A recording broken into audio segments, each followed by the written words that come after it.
Hello friends, ఇవన్నీ నాటు బెండకాయలు.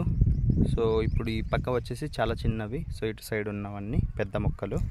సో మనం చిన్నప్పుడైతే ఈ మొక్కలు చాలా కొద్దిగా ఏదో రోగం పడ్డట్టు అలా అయ్యింది. బట్ కొద్దిగా పెద్ద అయిన తర్వాత ఎటువంటి డిసీజ్ రావట్లేదు.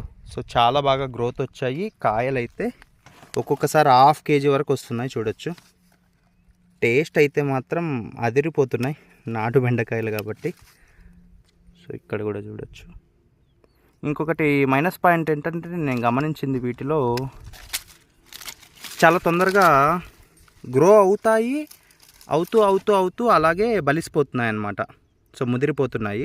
సో అదొక్కటి ప్రాబ్లం ఉంది, అదొక్కటి చూసుకోవాలి.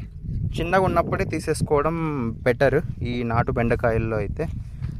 సో ఈ సైజ్ సరిపోతాయి. సో ఇంకా పెద్దగా అవుతాయి, కానీ మళ్ళీ ప్రాబ్లం ఏంటంటే అదే ప్రాబ్లం.